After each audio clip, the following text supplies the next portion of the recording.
Welcome to Who Let the Dogs Out, the podcast designed to help you enjoy life with your best friend without all the frustrations. Join us each week as we help families across the country do just that. I'm your host, Corey, and I'm joined by my co-host, Sally. And what do we got, Sally? What do we got today? Today, we've got a Q&A. Yeah, we've got Q&A. Okay. What are we talking about? So we've got 3 very different questions this morning. All right, good. We have dogs that want to chase things with wheels. All right. A dog that lets people in but won't let them out. Okay. And then a little dog that's afraid of the wheelchair. Okay. All right. Sounds good. So dogs that chase stuff on wheels, little dog with wheelchair, doesn't like the wheelchair. And then the third one was, tell me. The dog lets people in, but won't doesn't let them out. Yeah, there it is. Okay. Anyways, so if you want to learn more about that kind of stuff, we'll be talking about those problems and then how to fix those today on the podcast. And our question and answers are kind of fun, I think, at least, because you guys write in the questions and we give you the answers. So if you want to write in a question, you can reach Sally at wonderdogtraining.com. There it is. And you at Corey from Wonderdog on Instagram. So, or you can drop a question in the comments below and we will answer the question on the podcast. So if you're interested, drop a question, let us know. Anyways, if y'all want to learn more about the show, just follow, start watching some of the previous episodes and stuff. We'll skip kind of the normal intro today and just jump right in. But I did want to say, if y'all are interested in following the podcast, we'd absolutely love that. Follow, subscribe, like whatever it is on the platform that you're on. That would mean the world to us. We did crack 100 subscribers. We've got a cool little visual demonstration coming here soon to track our progress as we continue to grow the show. So we're super excited about that. And then we've also got I guess we'll talk about the interviews. We are going to be doing interviews and debates and different kind of stuff as we grow the show. But we did do our first interview. I took the podcast on the road. And so we've got a podcast coming out soon after this one. That will be our first interview. So super excited about that. That's going to be really cool.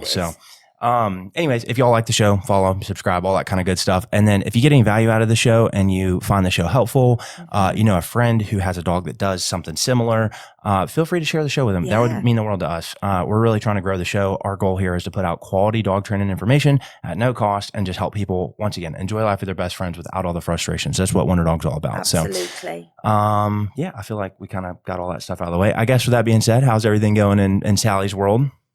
Sally's world? Well, Sully's doing great, actually. Apart from Memphis, I'm not sure where you are, but Memphis has been hit with lots of rain over the last few days. Yeah, literally 2 full days of just rain. He can find any dirt, mud, you name it, in my yard. Yeah. He's like a mud-seeking missile. Yeah, that's not good. And he comes in looking like he lives on the streets rather than in a nice, comfy home. I had to swing by yesterday. He looks pretty clean, though. Yeah. And it had been raining literally all day. Yeah, once you rub him down, he's okay. And then it makes all his hair look as though it's been all crinkly crimped together, and that's cute, especially behind his ears. Yeah. So he's doing good, just not liking the rain, or liking the rain a little bit too much. Liking the rain, a little too much. Yeah. Yeah. Because Lenny doesn't mind the rain either, does he? No. Lenny never liked going swimming in the pool, but will stand out in storms for hours. Yeah. May didn't like storms, but would be in the pool for hours. Yeah. That's funny. It was funny. Yesterday morning, I woke up woke up a little early and went to a Bible study. And anyways, I get out and I was like, well, I'm just me can sit in the car, like the weather's fine. Like, it's not fine, but she can just sit in the car, like not going to bother anything. Anyway, so we're walking out and I'm like standing under the awning and I'm like, go potty. And then once you're done, we'll run to the truck together. Anyways, she runs out, looks up at the rain, and then she's like, nope, and walked back to me. And I'm like, are you not going to potty this morning? And so she's like, nope. So we just ran to the truck, got in, and then literally we get home from the thing, I don't know, probably like an hour and a half later or whatnot. And then literally doesn't potty again. And I'm like, Mia, it's been like 10 hours. Like, you got to go to the bathroom. She's like, no, I do not in the rain. I'm not doing it. So, anyway, she's not a huge fan of the rain either. And then I've been traveling the last couple of weeks. So all those podcasts that we've put out the last couple of weeks have been pre-recorded. So you'll get to hear more about the Texas thing, what I did in Texas during the interview or whatnot. But overall, the past 2 weeks have been really great. If you're a dog trainer or watching, I went to the Unleash Your Business conference live in Charlotte, hosted by that company. And that was amazing. So if you're a dog trainer and you're looking to grow your business, can't recommend that enough. Learned a ton. We're implementing a ton of stuff that we learned right now. So yeah, I learned so much, met so many great people. So I can't recommend it enough. So be looking out for that next year, and spend the money, take a couple days, go to Charlotte, do the event. You really won't regret it. I mean, you've heard all the ideas that I've gotten from it and stuff. So we're going to be making some really positive changes. Yes. And Mia is digging in the box of bones. Pardon me. Mia, get out of there. Come on, stop. We're doing a podcast. She's like, I do not care about y'all's podcast. I just want to get this specific bone. It's funny because there's a whole box of them over there, and she literally digs. To us, they're all the same. Literally all the same. Not the same not for her. Yeah, not the same at all. So no. Anyways, now she's got her little tennis ball. All right. Anyways, but yeah, that was great. And then Texas was great. I'm now, like I said, talk more about it on the interview podcast, but I'm now a certified NEPOPO Gold, got certified in e-collars through the NEPOPO system as well. So that was really cool. Yeah. And super excited. I learned we didn't doubt that you wouldn't be a gold certificated. Yeah. It was just a matter of time. NEPOPO. Yeah. Yeah, no, it's just a matter of time. But no, I learned a ton there. That training system's awesome. And I've brought back a lot of practical stuff to actually like give to our trainers and stuff to just make the process go even better for clients that were currently, in the program and stuff like that. So overall, it was a really good experience, and super grateful to Bart and Michael, the people that created the system, and then my instructor as well, Yoris. He's the one that's going to be on the podcast as the interviewee. Super grateful to all three of them, Bart and Michael, for creating it, and then Yours for teaching it to me. And I had a ton of fun. And he put on a great program. So if you're a trainer and you also want to get NEPOPO certified, you can reach out to me at Corey from Wonder Dog, and I can hook you up with my gold instructor. Once again, he was awesome, did a great job, taught me a ton, and I learned a ton. So anyways, couldn't recommend it enough. And Mia got involved, didn't she? Mia did.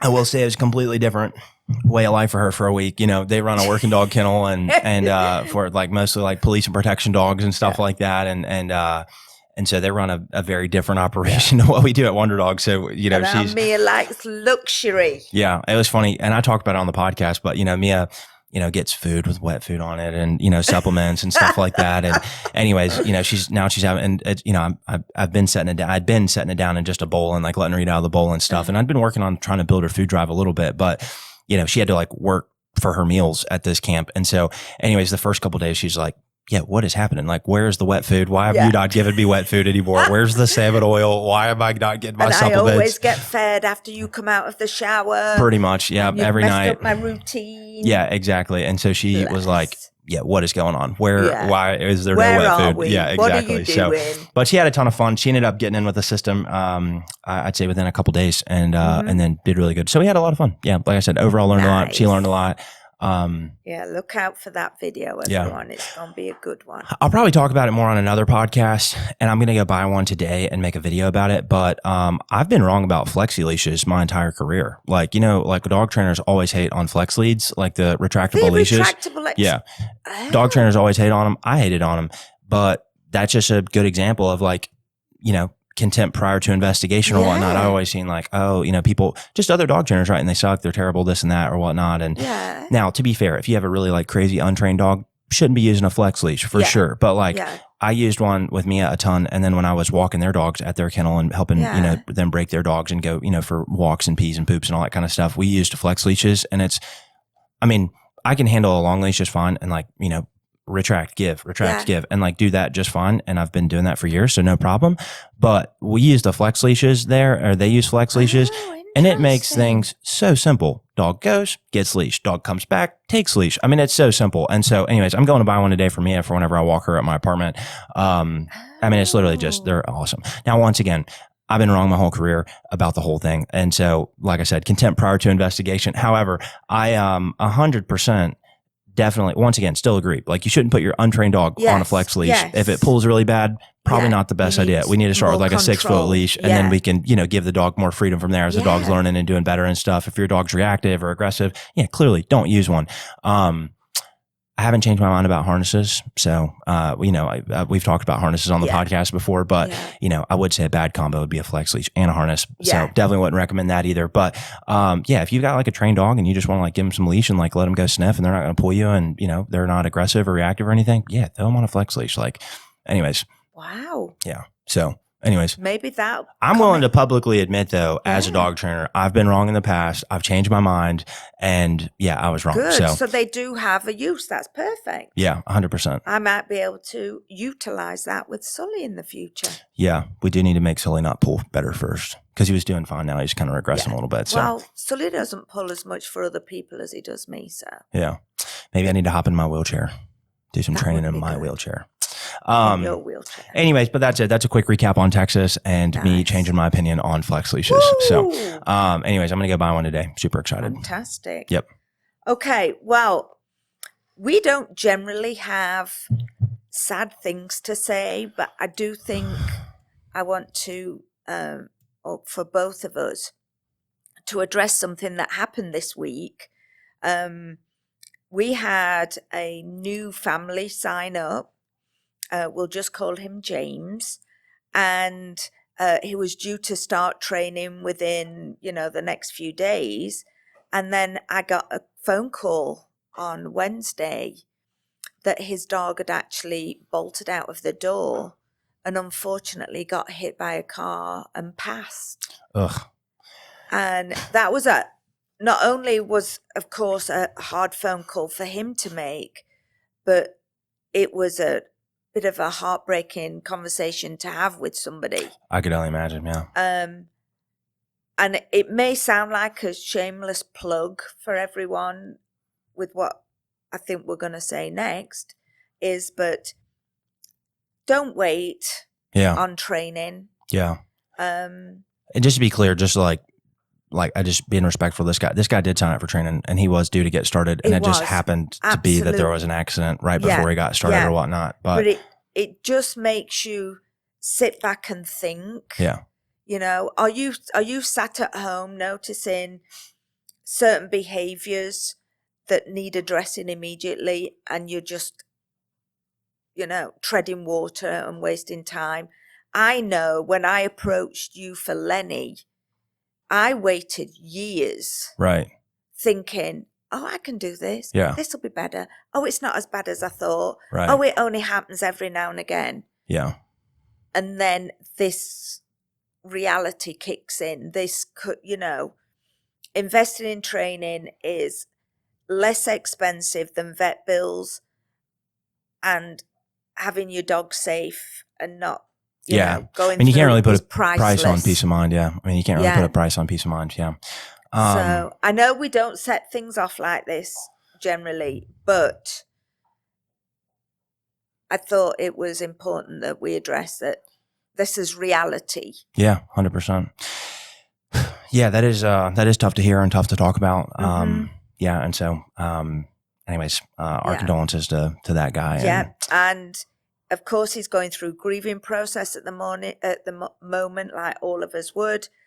But he did say once, he's back on track. Yeah. He wants a new companion because he knows how valuable they are in his life.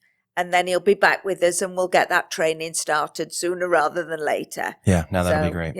We're here for him whenever he's ready. Yeah. Well, anyways, our condolences to that gentleman and his pup. I hate to hear that. And hopefully we can. So from that, let's help these 3 people with their questions. Yeah, let's do it. Okay. So we've got one where a dog walks perfectly until anything with wheels goes flying by. So it can be cars, bicycles, motorbikes. And then all he wants to do is chase it. Right. How do I get him to stop this, as I don't like going out for walks anymore? Thank you, Mia. I don't know if y'all can hear that in the background. She's once again rooting for Bones. Anyways, so the question was, dog walks perfectly, but then anytime a car, bike, scooter, anything like that passes by, the dog pulls and wants to lunges chase. towards it. Yeah. Yeah.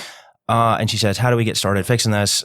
Yeah, I can relate. we trained a bunch of dogs before that do this or whatnot. I don't normally say it's with everything. Normally it's with like 1 or 2 things.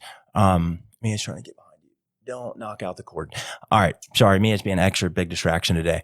Anyways.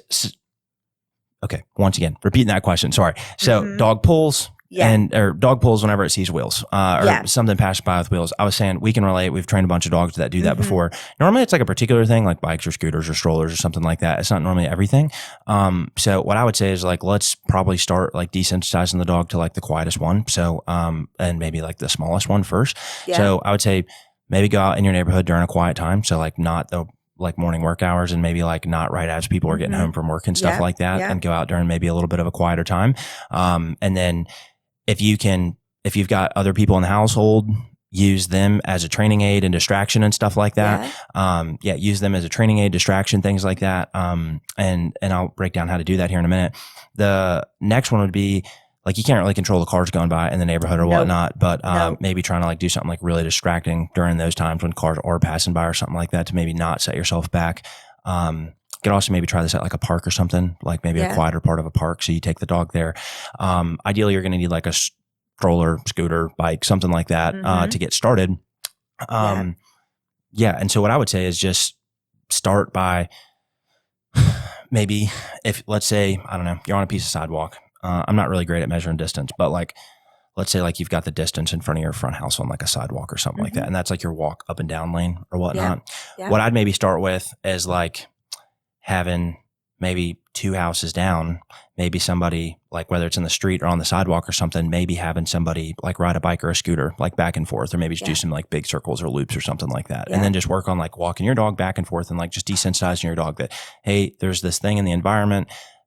You can see it, I can see it, and we're just not reacting to it. So the person's just doing, big loops or circles or going back and forth on a scooter, whatever it is. And then as soon as the dog like starts like, reacting, turn, tug, turn, go the other way. Right. And then and then as you get closer and the dog's like, and then start weaning your way closer and closer to the thing. Right. And then during this, we're reinforcing good behavior, right, with verbal pets, treats, if you use them and stuff. And then just start working your way closer and closer, or having the person work their way closer and closer as you kind of stay in your lane or whatnot. And then from there, what I would probably do is maybe trying to just like walk in a straight line, like up and down, maybe the distance, like 2 or 3 houses. And then on the other side of the street, on the other side of the sidewalk or whatnot, or really far away on the street, having the person pass by on the bike or the scooter or whatever it is. Right. And then maybe have them doing that in the middle of the street and then a little bit closer and things like that. And I'm just working myself through like little baby steps, just getting the dog more and more and more used to the fact that, hey, there's this bike, scooter, stroller, whatever it is, and the environment, and I don't have to freak out and chase it every time. And then I would say, this is a multi-day process, maybe a multi-week process. And so I'm saying all this, in one setting and like one sitting right here, but this is like a multi-step, multi-day, multi-week process. It also depends on like the level of reactivity to the object or the item or whatever it is, or not object or item, but like the car, bike, stroller, whatever it is. Right. So that's how I'd start. And then I would basically end every session on like a positive high note with the dog. So like after the dog, I don't know, maybe if you're starting out going back and forth and then the other person's doing their big loops or whatnot, like in the street or on the sidewalk or whatever it is, and, you get the dog, progressively closer and closer, and you can do that. And like the reaction's either like significantly less or doesn't react at all at that distance, stop, pause, then do it again a little bit later that day or the next day or something like that. Every time that I start training, I would start a step back from where we ended. So like, let's say, I don't know, I end that first day where I can walk up and down the sidewalk in front of my house and the person can ride the bike like past me on the other side of the street or on the other side of the sidewalk or something. When I start back the next day, I'm going to start with walking back and forth in front of my house, and then I'm going to have the person go back and doing the loops like farther away, right? And then I won't do that as long, and then I'll jump into, I'll do that maybe a handful of times, and then I'll go to where the dog's on like the other side of the street, and then I'll move a little bit closer to the middle of the street, and maybe even closer to the sidewalk the dog's on, right? And so I'm just breaking it down, baby steps, and then, ideally I'm going to start like passing the dog, and then, if you've got a car and somebody that can drive a car, like you're, a family member or something like that up and down the street, then maybe doing that up and down the street, and then maybe having them pass by. Like, I don't know if if it'd be better if the car's going like a little faster or a little slower or whatnot, like just creeping by, or if it's fast driving by, I don't really know.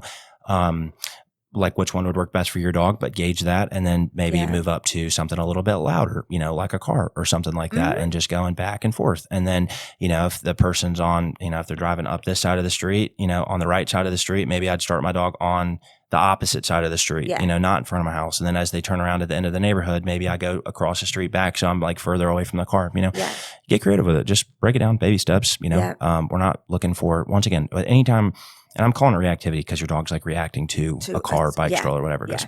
But anytime something like that happens, we're not looking to go from 100 to 0 all in one day. We're looking to go from 100 to 90, then 100 to 80, and then 100 to 50. And just slowly notching our way down to where hopefully we can eventually like walk in the park past like cars, and not cars, but like bikes, strollers, scooters, all that kind of stuff, and the dog's not freaking out. But that starts with just like baby steps, just notching away at it little by slow, right? Lots of patience. Yeah. So anyways, that's probably how I'd go about fixing something like that. Wonderful. It's multi-step, multi-week process. Yeah. Yeah. Use a lot of treats. But it's fixable. Yeah. Use, a language your dog understands in terms of like pressure to tell them no. That'd be like a slip lead, prong collar, slip collar, something like that. And then use a bunch of treats to reinforce your dog for doing good stuff, or a toy, whatever your dog finds as an entertaining, or, an exciting reward, basically. Yeah. Gotcha. Okay. Wonderful. Yep. Okay, so this is an unusual one. So my dog will let people in my house, but once they sit down, she growls at them if they try to move. Help. What can I do? When you told me the question originally at the beginning of the podcast, I thought this was going a different direction. Because I'm sure I've seen that before or whatnot, but what I typically see is like the dogs will be fine on the way in, and then as you go out the door, they start like barking and like jumping and like nipping and stuff like that to like keep you, I guess, in the house, so to speak. So what would I do for that? I'd probably just have a guest come in, and then I'd probably have them sit down, and you're gonna have to recruit a pretty dog friendly friend for this, but I'd probably, once again, we need a language to communicate with the dog, so like that's positive and negative, so like treats and corrections of some sort, whatever language your dog understands, and I'm going to let you decide that as a way to tell them yes and as a way to tell them no. Yeah. But basically, I'd have a friend come in, sit down, and then stand up. And then when the dog does the behavior I don't like, I would give them a correction. And then whenever they stop, I would reward that behavior, right? And then I'd have them sit down and stand up again. Then I'd have them sit down, stand up again, sit down, stand up again, and then sit down and then move seats, and then sit down and then move seats, then sit down and maybe lap the couch, and then sit down and lap the couch, sit down, lap the couch, right? Once again, or just breaking it down into baby steps, right? I'm talking to the dog in a language the dog understands, right? I'm, telling it yes with positive, no with negative of some degree, to some degree rather. And so that's what I do. I just make it baby steps. And I'd recruit a very dog friendly friend and that really likes dogs and is fine being your training dummy. And then I would just make sure to do whatever you can to make the other person, feel safe and secure as well. So, have the dog on a leash to start if you need to. It's probably advised. But just make the other person feel safe. And then, like I said, break it down in baby steps. And, if sitting down and standing up is too much and your dog's like really freaking out, then maybe don't start by standing up. Maybe you just start by like sitting down, and then maybe just like the person like pretends they're going to get up and like, stands their butt up in the air a couple inches or something and then sits back down again, right? Like you can take this and break this down into the smallest steps that you need to, unfortunately, once again, you're going to have to recruit your friend over a bunch because this is going to be a multi-step, multi-day process. That's like fixing the behavior. Alternative, I guess, is like just teach your dog like a really strong like place command or something like that. That's another alternative is just teach like really strong like place and stay, where the dog knows like, hey, whenever I'm told to go to place, I sit here, stay here until I'm told to get up. That'd be fine too, because then your guest can like get up and ideally your dog will just like sit and stay there or whatnot. Yeah, exactly. Another alternative too that's like not training is like, and this isn't necessarily fun. I know your goal is to be able to leave. This person's goal is probably to be able to leave their dog out. However, you just put the dog up or outside. Another thing too is like if you've got a friend that doesn't necessarily like dogs too much or whatever it is, or a family member, whoever it is, just put the dog up. Put them in a crate, put them outside. Doesn't matter. And so they don't have to be involved in everything. Yeah, they don't, 100%. So you could do something like that too. That's a non-training solution that you could do that would definitely fix the immediate problem of, your guest, your guest feeling unsafe, so to speak. So you could do something like that as well. Okay. Now this one, close to my heart, this one, but we've just adopted a 16-month-old Aussie Shepherd. Australian Shepherd. Cool. Congrats. As a family dog, but also as a companion for my husband, who is a wheelchair user. Okay. The puppy is afraid of the wheelchair. Yeah. Especially when it's moving. Makes sense. So how can I help him to stop being afraid? Great question. So I'm assuming when they say afraid, like the dog's just like scared and either like backing up, running away, or maybe like a little bit of barking or something, but it's not like, showing like signs of aggression or anything like that. That's what I'm assuming. There was no aggression in there. Just scared of it. Yeah. Okay. So what I would do is I would start with, once again, I mean, everything I've said today so far, all three of these situations, is just like break it down into baby steps and then make your dog more and more comfortable. Yeah. What I'd probably do though is I'd probably start like making your husband like hand feed the dog like out of the wheelchair. And then start. And so every time the dog gets food, it's like a positive. And so, this might require your dog missing a meal or two, or, for a day or two or something like that. But eventually the dog's like going to have to eat from your husband. Now, it could also be too where like maybe, if your dog's like super scared and you're also not comfortable like making your dog like miss a meal or two, like it could, missing a meal or two will not hurt your dog, by the way, for reference. But another option too would be, have your husband like have the meal, or, if you're feeding breakfast and dinner, maybe doing like maybe a little training in the morning and at night, or just going down to like one meal a day or something like that, feeding the whole dinner at night. And then, but basically what I'd start with is ideally getting the dog to like come up to the husband and like eat out of the hand if possible, and just engaging with the husband in the wheelchair. In the chair. Yeah. Next thing I would do, if that didn't work, or that was too far forward, the dog wasn't ready for that or whatnot, I would just have the husband start tossing the dog kibbles or whatnot, and just throwing the dog kibbles at a distance, and then ideally trying to slowly like wean the dog, get closer and closer, right? That'd probably be where I'd start, at whichever one of those makes the most sense for y'all. Once again, this is probably a multi-day, multi-week, maybe multi-month process to get the dog like comfortable with the wheelchair, but the dog like has to eat from the husband in the wheelchair, right? That's like going to be simplest solution. Yeah. And so every time the dog interacts with the husband, now it's getting an existential reward, because it has to have food to survive, right? So it's going to get, something that it really likes and has to have or whatnot. Even if your dog doesn't like food, they have to eat to survive. So it's inherently a positive. Yeah. So I'd start there. And then what I'd probably do next is have the wheelchair on, and then I'd maybe just like, once the dog's comfortable with eating out of the hand or whatnot, I'd maybe give the dog some food, back up a couple inches, feed the dog. And then, it's probably going to scare the dog a little bit. And then I would, once the dog eats, I'd give, like on this first time that I do this, where I like move the chair, I'm going to give the dog like a big jackpot. So I'd probably feed like most of them, like half the meal out of my hand, back up a little bit, hand feed, boom, jackpot. And I give the dog the rest of the bowl, basically. Yeah. And then I wouldn't move the chair while the dog's eating the jackpot, like out of the bowl. Yeah. And by jackpot, I just mean they get a ton of reward. Yeah, and it's basically saying like, yes, you're doing a great job. That's exactly what I wanted, right? And then the next day I might do like 2 or 3 backups where I give the dog a little bit of food out of my hand, just starting how he, because once again, every time you start a training session, you don't want to start where you ended the last one. You want to take a step back or 2 steps back, and then build up to where you ended the last one, right? So I don't know, day 2, I'd maybe, or day 2 of like moving the chair, I would, start by just hand feeding the dog regularly, like I have been, back up a little bit, dog engages, feed, perfect. Then I'll back up again, boom, engage, feed. Maybe I'll do 1 back up, 1 forward, and then jackpot, right? And then I'll keep building that up, and then I'll make the dog engage with me, right? That'd be how I'd start though. I would definitely just once again say that like you would definitely want to use jackpots in this for telling the dog, hey, you're doing a great job. So like the first time that the dog eats out of the hand, I like, let's say I've had to toss kibbles for a few days or whatnot. I'd toss a handful of kibbles, progressively get the dog closer and closer, and then boom, set the food down and try to scoot the food closer to the dog, right? Yeah. And then that first, session where I can get the dog eat out of my hand, as soon as they eat out of my hand the first or second time, boom, jackpot, rest of your meal right there, right? If the dog's not liking the food, another thing, you could also just like add some wet food to it or something like that. Your hands are going to get a little gross, but it works. If it, gets the dog comfortable with the wheelchair. Once again, you're signing up for a pretty long process. I'd say overall, that'd be like how I'd do it if I was taking like the, longer approach, slower approach or whatnot. Yeah. Another thing too is like, could just not do any of that and just keep driving the wheelchair and just let the dog get used to it. Like it's just, hey, this is part of life. Every time the husband passes, like, you don't die. Wow. Okay. That wasn't that bad. Husband passes again. Wow. That wasn't that bad. And just the dog just realizes like, hey, this is not the end of the world. Right. And so you could just not do anything and then just. Or do a combination of both. Could do a combination of both.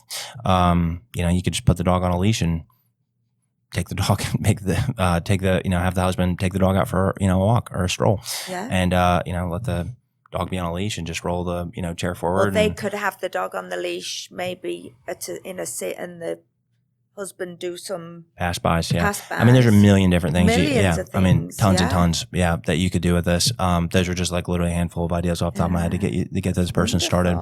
So, anyways, I would say that'd be how I'd start. That's a handful of different little exercises you could start doing right away. I mean, we could get a handful of wheelchairs, put the whole family in wheelchairs, make everybody move around the house in wheelchairs. I mean, you could literally do so much stuff. Just teach the dog, oh my God, everybody's in these things. What's happening? And it's my world. Yeah. I mean, there's so many things you do. It's amazing though, isn't it? That I know you went and checked out Sully and his personality and whatever, but he never showed any hesitation, fear. Yeah. To my chair. Yeah, not at all. From day one. Yeah, not at all. Yeah, I mean, that could have been just because that was his day one. Like literally, I mean, he had like a week. He had any house, history with other things. Yeah, exactly. So had a week at my parents' house, but then he like as soon as he met you, I mean, you were in a wheelchair like the first time you met him and saw him, and that you were holding him and stuff like that. So that's all he's really ever known. He just takes everything in his stride, really, doesn't he? Yeah, 100%. Even when you were doing training in the wheelchair. Trying to, there it is. 100%. I agree. I think, and the earlier that you can get started, the better. I mean, clearly this person rescued a dog, so they didn't really have much say in like, how the dog was raised or what happened the first 16 months or anything like that or anything really. So, but overall, I hope that was helpful for everybody. I mean, like I said, overall, if you can just take whatever the thing is that you want your dog to, I mean, just overall training principle here. If you can take the thing that you want your dog to do and break it down into baby steps and like, and then reward the dog in a big way whenever it does the thing, the first baby step to the thing, that's progress, right? Like we're just taking, I don't want my dog to bark at cars. Well, how do I do that? I start by maybe starting with something that's a little less, taxing to the dog, and then work my way up from there. Wheelchair, I want the dog to not be scared of it. I just start feeding the dog from the wheelchair, just take it all down and break it down. And then, you could insert this for like anything you want your dog to do, Yeah. Anything you want your dog to do. Just break it down step by step by step. Not a sprint. Exactly. What else? That's all of our questions. Okay, cool. There were some good ones today. There were good ones. Yeah. Y'all keep writing in questions. We really appreciate it. Well, guys, thank y'all so much for watching the podcast. If you made it this far, we really appreciate it. And once again, the people reaching out and like saying they've been listening or going to evaluations and people saying they've listened to the podcast. I mean, it's so cool. It's so cool. So thank you guys so much, for listening, subscribing, liking the podcast, all that stuff. It's really rewarding to me and Sally. I wanted to do this. We really actually enjoy like doing the podcast every week. It's a lot of fun for us. And stimulating activity for us, in terms of just, getting to think about stuff and work on problems and different stuff like that. So very fun. So anyways, thank you guys so much for watching. Really, we can't say it enough. So thank you so much. Anyways, if you like the show, once again, share it. If you got any value out of it, feel free to share it with a friend, family, colleague, work associate, whoever. That'd be awesome. If you know anybody with a dog that's struggling with any of those issues that she just asked about, feel free to share the show. Let them know. Exactly. Yeah. If y'all like the show and want to keep following the show, please like, follow, subscribe. I know everybody says that on podcasts and YouTubes and stuff they say it for a reason because it helps the show grow. And so that's how we're going to grow the show. So if y'all like it, please like, follow, subscribe. And then if you want help with training, you can reach out to us at wonderdogtraining.com and you can see all of our like in-person options. And then at the top of the page, there's an online training section.